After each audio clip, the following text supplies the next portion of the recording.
como está en la propuesta del presidente Donald Trump sobre Gaza ha provocado fuertes reacciones, en su mayoría críticas. Egipto ha anunciado el domingo que organizará una cumbre árabe de emergencia el 27 de febrero. Y Arabia Saudí ha abierto un frente de ataque mediático contra Benjamin Netanyahu. ¿Qué escenarios abre esto? Analicemos los hechos hoy en el mapa. Bienvenidos.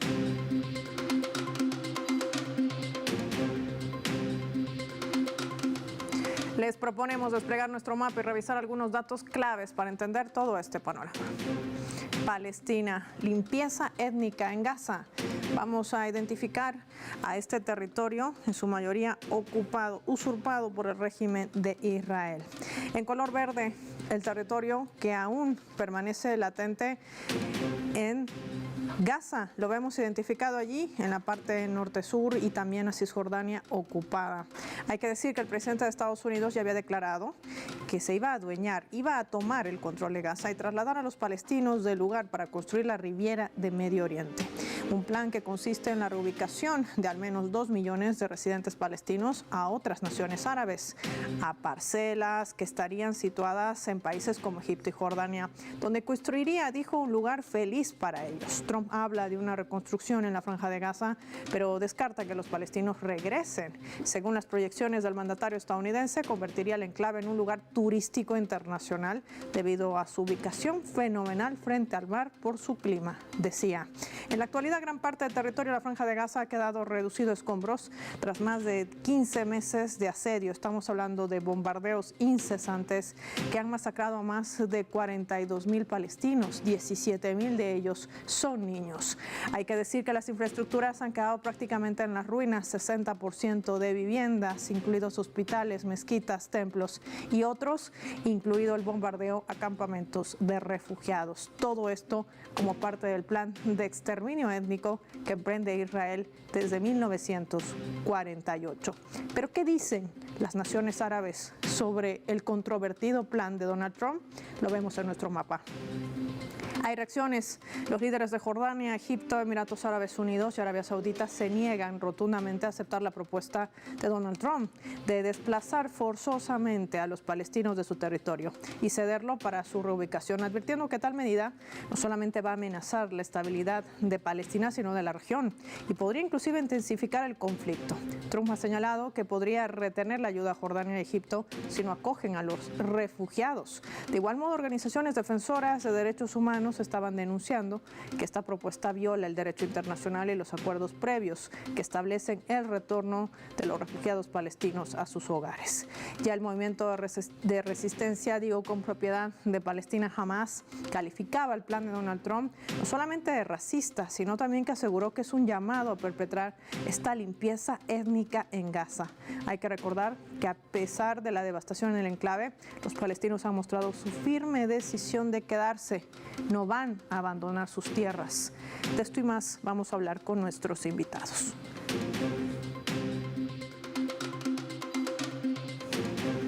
Sumamos a nuestro primer analista, nos acompaña en directo desde Colombia, magíster en Historia, Juan Gabriel Caro. Qué gusto tenerlo en el mapa. Gracias por su tiempo para Telesur. Bienvenido. Muchas gracias a ustedes por invitarme. Es un placer para mí participar en estos espacios. Profesor, cuando Donald Trump lanza una amenaza, porque así podríamos calificarla, a este plan en Gaza, ¿qué está tocando? ¿Qué intereses están de por medio? Que obviamente no es la reubicación de palestinos en otros territorios. Bueno, hay que entender que el plan que Trump está expresando en estos momentos se basa en una serie de intereses geopolíticos que Estados Unidos alrededor de su historia siempre ha mantenido. Y uno debe comprender que Estados Unidos antes que nada es una potencia talasocrática, es decir, una potencia de los mares.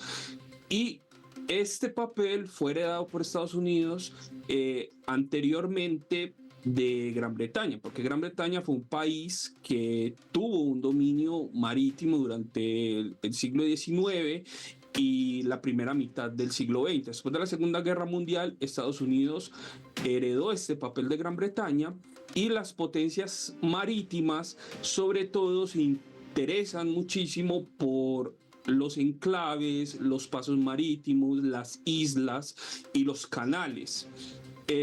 cuando Trump realiza estas declaraciones sobre Gaza, no son muy diferentes a cuando él habla, por ejemplo, de controlar islas como Groenlandia, que son inmensas, o el Canal de Panamá, que también le interesa pues a los Estados Unidos. Y si uno mira un mapa, lo que está más cerca de Gaza no es otra cosa que el canal de Suez, que fue construido por los británicos en el siglo XIX, al igual que el canal de Panamá fue construido por los estadounidenses a principios del siglo XX. Y es en este control de los mares, en esta idea de controlar las islas, de controlar los territorios donde se ubican las declaraciones de Donald Trump. Trump, sobre todo, quiere controlar los espacios cercanos al canal de Suez, a la vía interoceánica que conecta el mar Mediterráneo con el mar Rojo y más allá con el mar Índico, pues, o sea, con el océano Índico. Este deseo de controlar este territorio donde los palestinos representan, pues digamos, una piedra en el zapato, tanto para los sionistas como para Estados Unidos, para mantener su control y su vigilancia sobre todo el Medio Oriente y sobre el canal de Suez en particular, es lo que él está expresando cuando hace esas declaraciones de reubicar a los palestinos y lanzarlos hacia Jordania o hacia Egipto, nada más. Ahí se entiende la presión que hace la administración de Donald Trump a países como Jordania y Egipto, no solamente para minar, quebrar al eje de resistencia, sino también disuadir esta causa palestina que ha unido para bien o para mal a países árabes y musulmanes y conseguir ese objetivo geopolítico que nos dice nuestro invitado Juan Gabriel Caro. Juan Gabriel, a esto hay que sumarle ese otro escenario. Egipto, Jordania, los dos otros jugadores dentro de este mapa en la región de Oriente Medio. Ya le han dicho a Trump que no están de acuerdo, no están dispuestos a recibir a los palestinos, no en esas condiciones. Pero hay una cumbre que se va a efectuar el próximo 27 de febrero y será de emergencia. ¿Qué esperar de este encuentro y sobre todo si cederán a la presión de Trump? Bueno, eso es un problema bastante grande, digámoslo así, porque el mundo árabe en los últimos años ha estado muy dividido desde la invasión estadounidense de Irak. Luego pues la destrucción de Libia, lo que ha pasado en Siria y demás, el mundo árabe ha estado muy dividido, se encuentra en un estado realmente, si se puede decir, deplorable. Los grandes países dentro del mundo árabe también tienen disputas internas muy fuertes entre ellos, pero sin embargo la causa palestina en muchas ocasiones ha servido como un medio para galvanizar y para unificar a los árabes en torno, por ejemplo, a sus disputas con Israel.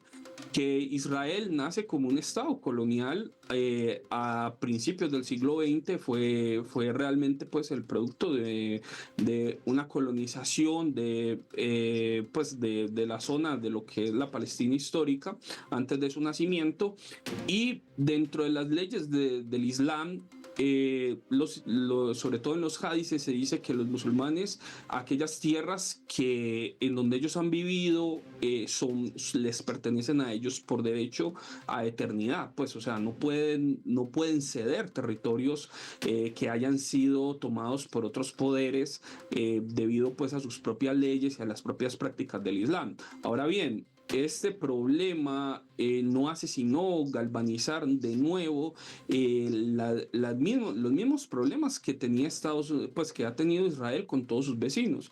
Estados Unidos durante mucho tiempo, y de hecho durante la primera administración de Trump, intentó en algún momento solucionar el problema de Palestina, incluso presionando a los estados árabes para que reconocieran a Israel como un estado oficial. Algunos países como Marruecos y Emiratos Árabes Unidos reconocieron oficialmente Israel, pero cuando Arabia Saudita estaba a punto de hacerlo, sucedió toda la operación de Al-Aqsa lanzada por Gaza y el eje de la resistencia, y eso llevó, por supuesto, a todo el conflicto que nosotros vemos y al hecho de que los mismos países árabes, cuyas poblaciones son muy pro-palestinas, a diferencia de sus gobiernos que tienden a negociar con Israel, como lo han hecho Jordania y Egipto, se mantengan, por ejemplo, ejemplo, en vilo para ver qué es lo que sucede. Los mismos países árabes saben que en caso de que se reconozca a Israel o se lleve a cabo este nuevo desplazamiento de población palestina,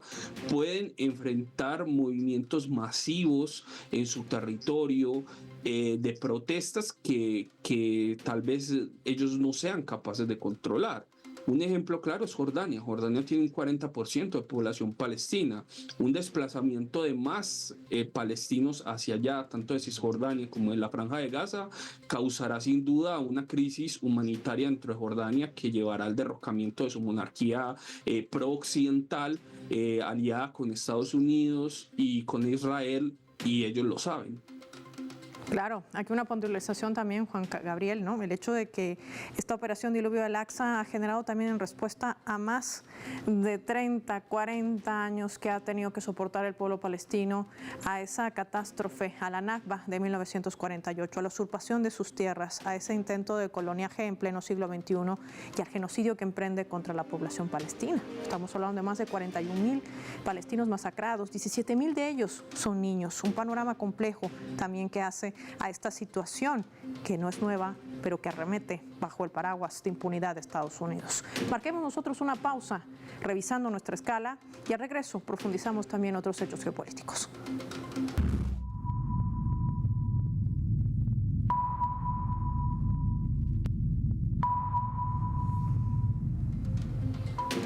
Esta vez a través del portal web de Al Mayadin, cadena aliada de nuestra multiplataforma Telesur. Está titulando de la siguiente manera, lo colocamos en la pantalla del mapa. Israel y Hamás avanzan en la consolidación de los acuerdos. Hamás prevé liberar a 3 prisioneros israelíes este sábado como parte de la 6ª fase de la primera etapa del acuerdo de intercambio. Así lo han informado los medios israelíes. Este acuerdo de un alto al fuego que sigue vigente, pero que también hay denuncias de una violación por parte de Tel Aviv. Según informes desde Egipto, los esfuerzos que se hace para esta mediación habrían logrado avances y se encaminan hacia la consolidación de un alto al fuego y la reanudación del canje de secuestrados por rehenes. Además, los medios de seguridad israelí respaldan esta evaluación.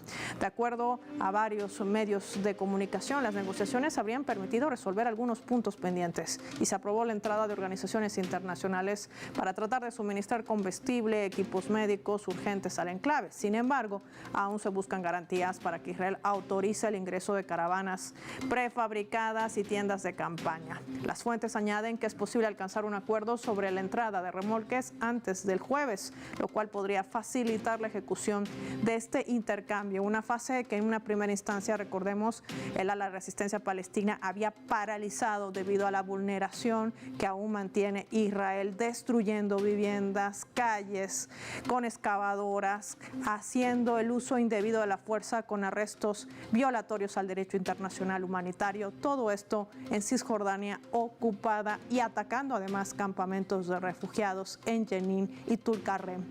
Este es el panorama que atraviesa Palestina en medio de la amenaza del plan de Trump.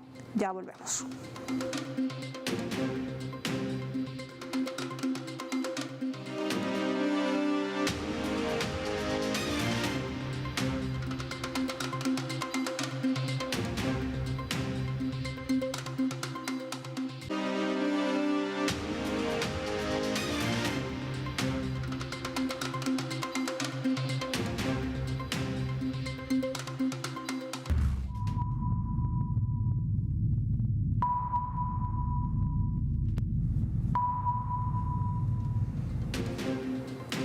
Vamos a sumar otro elemento también para el análisis, esta vez a través de la fotografía. Ahí ven las banderas de Irán y también de Israel. Es que las agencias de inteligencia de Estados Unidos han concluido en los últimos días que Israel ha considerado llevar a cabo ataques significativos contra instalaciones nucleares iraníes en 2025. Esta conclusión ha sido respaldada por una evaluación elaborada a finales del mes de diciembre de 2024 que ha resaltado los peligros de una mayor actividad militar en Oriente Medio tras la degradación de las capacidades de Irán el año pasado. Estas fuentes, que además son occidentales, hay que decirlo, han indicado que un informe que ha sido elaborado en los primeros días de la legislatura de Donald Trump también habrían llegado a esa misma conclusión. Una vez más, Irán en la mira de Occidente. Vamos a analizar este escenario. Nos acompaña en directo un experto en Oriente Medio, Nicola Hadwa, con nosotros desde Chile. Hola Nicola, qué gusto tenerte en el mapa. Gracias por tu tiempo para Telesur. No, gracias a usted, gracias a ti, Paula. Es un agrado siempre estar en un medio tan importante como Telesur.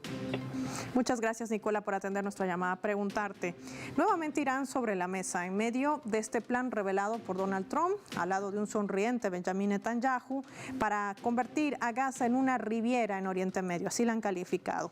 Cuando se consolida el exterminio que por años, hay que decir, no ha logrado Israel contra el pueblo palestino, porque tiene un eje de resistencia consolidado en la región más allá de la caída del bastión de Siria. Y hay que poner los puntos sobre las is en estos aspectos. ¿Qué decir de estos supuestos informes que salen, que hablan de una supuesta amenaza de ataque para nuevamente colocar quizás esa bandera, esa alerta roja una vez más sobre Irán? Bueno, acá hay varios factores que analizar. El primero de ellos, que tras el golpe horrible que sufrió Siria por manos de los cortacabezas apoyados por Estados Unidos, ha cambiado mucho la situación del eje de la resistencia. Por otra parte, los apoyos reales que tiene el pueblo palestino directos son Irán en primer lugar, Yemen y Hashd al-Shaabi de Irak. Pero ambos, tanto Yemen como Hashd al-Shaabi, también dependen mucho de la ayuda iraní. Por lo tanto, para el dominio de Asia Occidental y parte de Asia Central, me refiero a Afganistán, Tayikistán, toda esta parte, para Estados Unidos y para la entidad criminal es prioritario atacar, destruir o tratar de doblegar a Irán. De modo que esto es una necesidad del imperio y de la entidad criminal, que no saben vivir en paz y no saben respetar la soberanía de nadie. Por otra parte, aquí, y tú lo has mencionado muy bien cuando hablas de hacer de Gaza una riviera, Gaza tiene aguas muy beneficiosas, tiene aguas tibias, aguas muy agradables y una costa que tiene un clima privilegiado.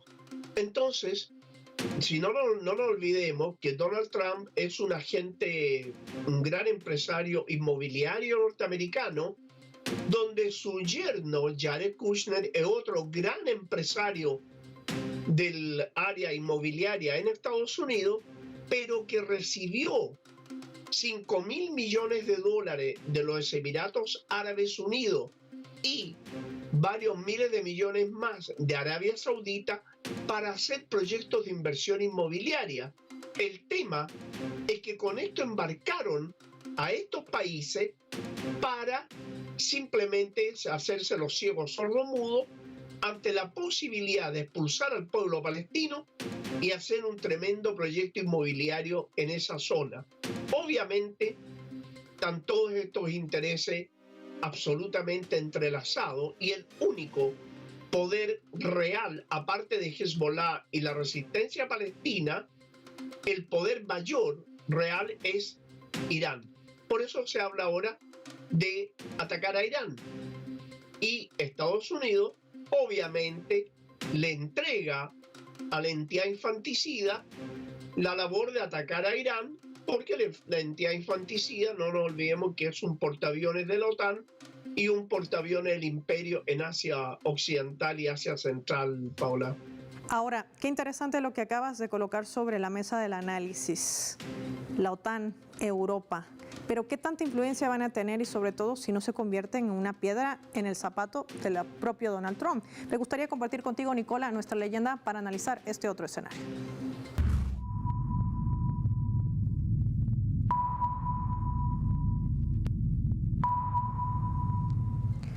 Youssef Trad al-Shaoun es miembro de la Asamblea Consultiva de Arabia Saudí y esto es lo que le respondía al primer ministro de Israel, Benjamin Netanyahu, ante sus declaraciones cuando la prensa israelí le preguntaba a Netanyahu, por supuesto, qué iba a hacer si los palestinos no querían trasladarse a otros territorios. Él dijo, bueno, que se vayan a Arabia Saudí. Esta es la respuesta que daba el diplomático. Si Trump quiere desempeñar el papel de campeón de la paz en Oriente Oriente Medio, Asia Occidental, que envía a los israelíes a Alaska y luego a Groenlandia. Trump debe entender que las malas decisiones solo las toman aquellos que ignoran el conocimiento y la experiencia de los expertos en el área y evitan el debate y el diálogo con los especialistas. Nicola, ¿cómo leer este escenario prácticamente de un ataque mediático entre Arabia Saudí al propio Benjamín Netanyahu por esas declaraciones polémicas que no han quedado sin respuesta? ¿Qué escenario abre esto de un aliado, ojo, de Estados Unidos y que no ha restablecido relaciones pese a la presión con Israel? Sí, lo que ocurre aquí es que hay una división al interior de Arabia Saudita que es bastante interesante lo que está ocurriendo. Unos, aquellos que se inclinan más por reforzar el rol con los países del BRICS y la Organización de Cooperación de Shanghái, que son quienes están colocando clavos en el ataúd del imperio. Y por otro lado, sectores que tienen mayoritariamente inversiones en Estados Unidos que dicen no, tenemos que seguir nosotros con Estados Unidos hasta el final. Esta es la situación que se está dando al interior de Arabia Saudita. Pero con respecto a lo que ocurre en Gaza, no nos olvidemos que hay que separar la retórica de carácter personal de la retórica de carácter programático, geopolítico que tiene Estados Unidos. En lo personal, Donald Trump, que es muy ofensivo, ha dicho: los saudíes tienen la plata, déjenos, pongan el dinero y nosotros haremos el resto. Entonces los ofendió.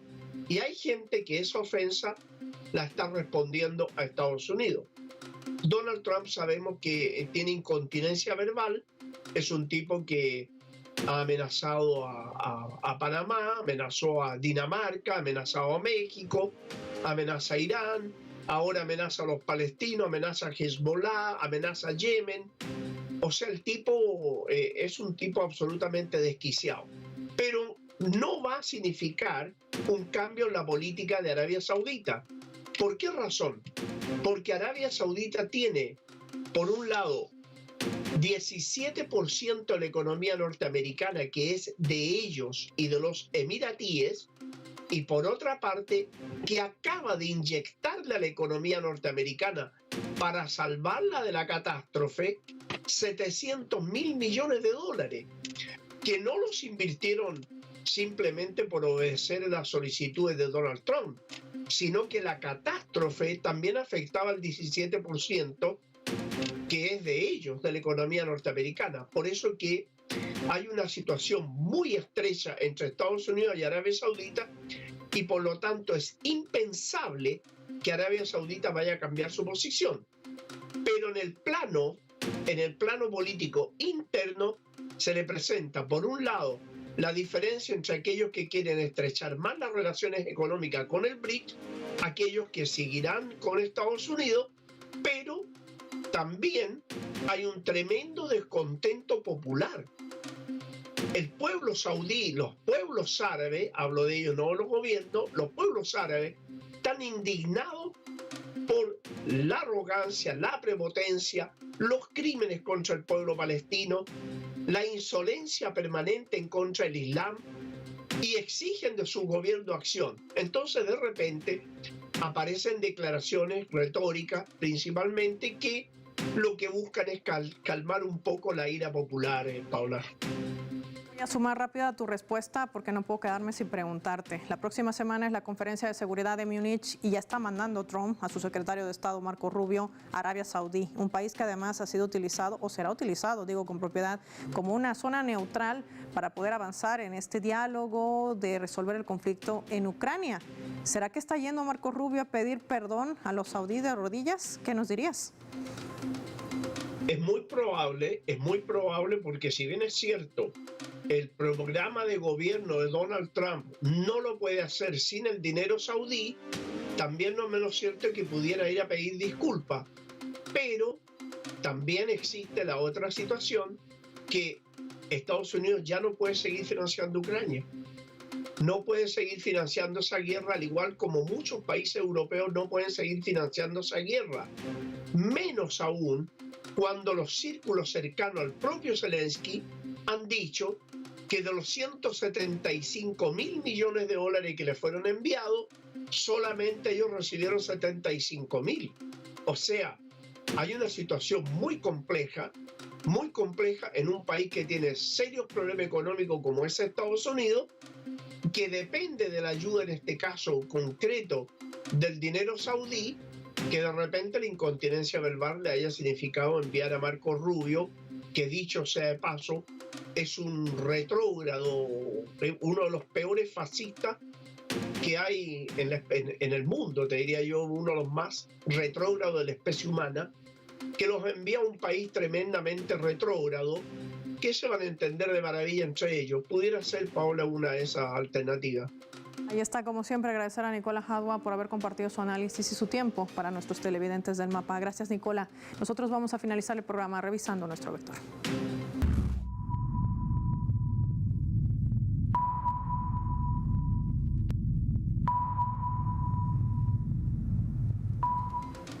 Nuestro radar en el Mapa nos refleja las 3 claves sobre este tema. 1. Plan. El plan de Trump sobre Gaza no es solo inhumano, sobre todo está materializando lo que Israel no ha podido en años, el exterminio del pueblo gazatí y la configuración de esa colonización en las tierras que no le pertenecen. Y esto tiene un fin, fraccionar al eje de resistencia y con ello la unidad que, para bien o para mal, la causa palestina ha sido por años defendida por estas naciones árabes y musulmanes. Ha cruzado otros pueblos sin fronteras, ni ideologías, ni religiones. Es una manera de dominio al estilo Trump. 2. Arabia Saudí. En los últimos años, pese a la presión de Estados Unidos para el restablecimiento de las relaciones con Israel, el reino saudí había marcado su postura, detener el genocidio en Gaza, algo que pese al acuerdo de alto al fuego no ha cesado. El ataque de respuesta a Netanyahu es tal que hasta públicamente han mandado a los israelíes a vivir a Alaska. Esto, aunque no quiera aceptar el propio Trump, lo coloca en aprietos, más aún cuando tiene a puertas un posible acuerdo con Putin y ese territorio, me refiero a Arabia Saudí, podría ser usado como neutral. 3. Paz. Occidente no ha logrado entender que la paz en Oriente Medio no pasa solo por el exterminio de palestinos ni por intentar desplazar a Irán, como narrativamente nos quieren hacer creer, para intentar golpear, por supuesto, al eje de resistencia en esta región de Oriente Medio. Trump no ha reconocido que países como Irak, el Líbano y otras naciones, incluida Yemen, están dispuestas a entregar su vida por esta causa palestina. Sin embargo, la alternativa de un plan que obligue a millones de palestinos a salir de manera forzosa de sus hogares podría detonar en un escenario aún más grande, generar una escalada mayor en la región de Oriente Medio. Soy Paola Pérez y nos vemos en otra edición del Mapa.